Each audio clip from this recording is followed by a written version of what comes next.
Okay, now we have our feature for today, Ken Smeaton, or as to quote Steve Smart, who's just arrived, I think, over the last few minutes, an icon of the Melbourne poetry scene, the street poetry movement in Melbourne in the early 1970s. He has an extensive background working in background as literature festival director for Fringe and various Victorian cities over the years. His interest is still in the democracy of the open mic poetry venue. And at present he's assembling films. You've seen Ken at various venues filming. Assembling the films he's made over 30 years. Please welcome big waves, Ken Smeaton.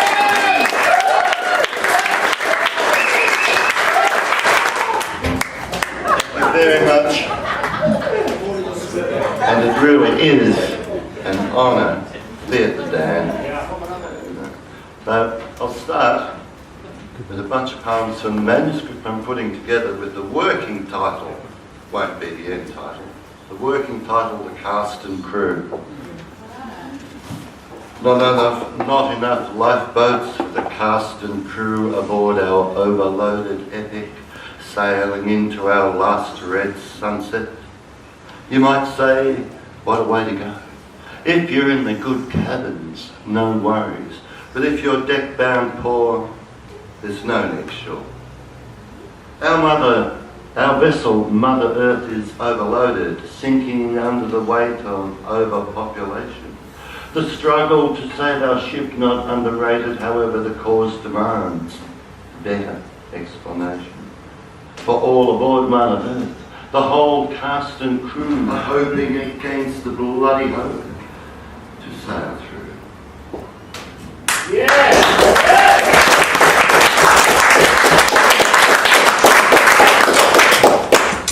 The counsellor's love. The counsellor, a winsome fellow, is starved for sex. Gay as a fine party beau, but he's not young anymore. A pity. Young is where the excitement went. Now, it's luck or rent. A winsome fellow, nevertheless. The counsellor chuckles his clients, but never suspect his preference. The counsellor has father children with his lesbian friends. The photos sit on his desk. The counsellor is a happy dad indeed.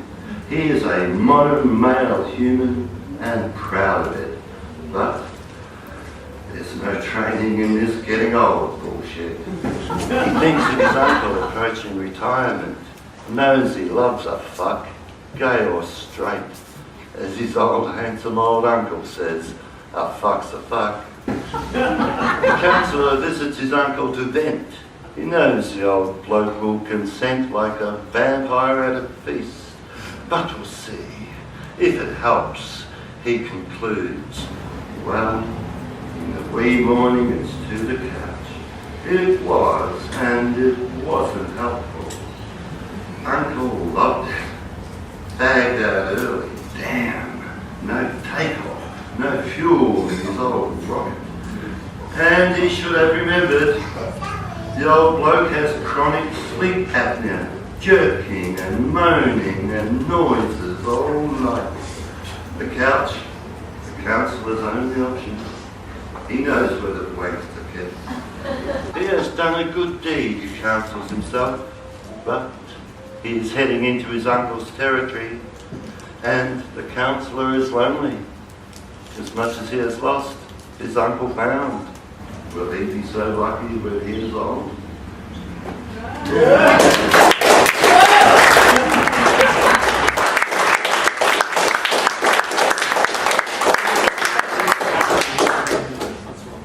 Apropos the manuscript I'm putting together, it's peopled by different characters. There's a whole bunch that I've written over the last 2.5 years that I don't want to do because I've read them to death here. But here's some that I haven't. And I'll wrap up this set with this 3. This character is called the Saint, and this one is First Sermon from the Upper Deck. Who among us aboard our ailing vessel afloat on a toxic ocean. Who among us can say, now I had no notion? We moved on from the innocence that brought us to this. Should any of us survive, we shall write in stone. The time before will never happen again. New humanity will control its population, healing Mother Earth to nature's equilibrium. Reflect. Define a word we overuse. A word that implies my life will be worth it till the end. In any language, the word uttered warms the heart. We all know that word. It's in our blood, as is hope, that this word is true. This is beyond reproach, a handy word for anything the user pretends. The love that brought us to this. Love from parents ranges 0 to over the top. Puberty begins love's learning curve. What a ride it is on love's bucking horse. In the name of love, in the search for love, the utter joy of being in love, parents want to go beyond best for love. Love is the wool knitting families. Love is a lottery win everyone shares. Some get showered in love for a lifetime. Some have mini wins, a few quickie loves. Some, unlucky in love, spend a fortune. All kinds of dangerous love about lurking, keeping the romance love economy glittering. Love can be the vision to understanding. Love can be a fast road to empathy. Love can be the action we exhibit to make change, holding the hand of whom we love among us. Let us recall all our loves now deceased. Love them who have had love beaten out of them. Love them who had hate beaten into them. We must first learn to love our own self, beaten as love gets on the shelf. History's record scarred by human evil in the name of love. This powerful word in the mouths of religious zealots, empty as a chalice, convinces love is malice, and in the name of love, homicidal madness. Who first said love is a four-letter word? When love has us heart and soul, we're willing to war for love, to hell and back for love. We die for love, we try to live for love. We are rarely satisfied, and now at the end, can we say love? We love, and we are loved strong enough, long enough to keep Mother Earth afloat. Yeah.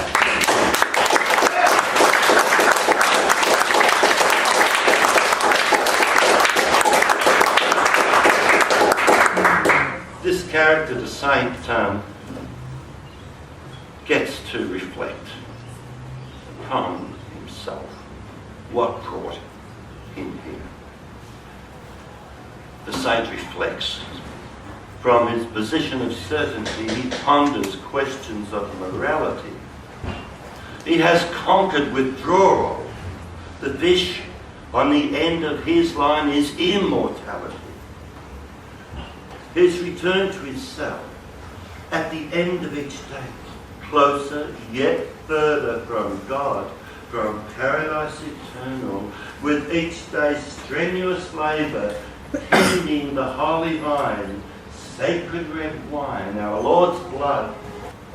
20 naked monks tramp the vat, arm to shoulder to waist and chant, tramping the blood, the great underfoot, to bottle the blood of our Lord.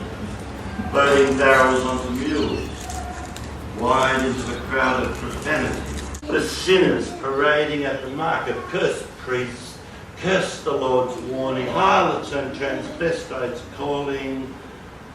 Isolation is God's consolation. Shut out the noise of temptation. Sin has infected his monastery. He locks his cell at night. Sleepwalkers will rattle his door, beg and cry to be let in. Though he doth clear his mind, monk's horror is how keenly he desires the very sin.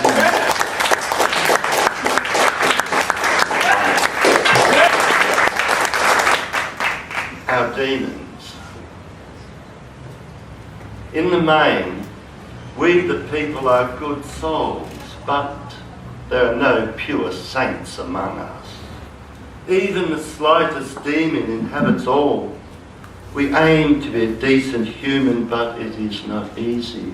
All these other people's demons surround us, competing demon to demon just under the skin of every human. We aim to live an honest life, but money is bread. Lucre, we people just cannot live without. Without bread we are hungry. We become stunted and ignorant and angry. With bread we move ahead on easy street. With no bread we learn to beg. In the pan of endless sentient existence, our instance, for instance, of robust humanity via ingenuity to survive the seasons conferred money, the key to the golden stair. Money puts you up or locks the door. There are few saints among the mega rich, punished saints among the desperate poor. There are no saints among the clergy. One can laugh at their male fantasy. There are no saints among the politic. One can cry and wish there were. There are no pure saints among us, but we are all battle-worn warriors in the ongoing war within our soul.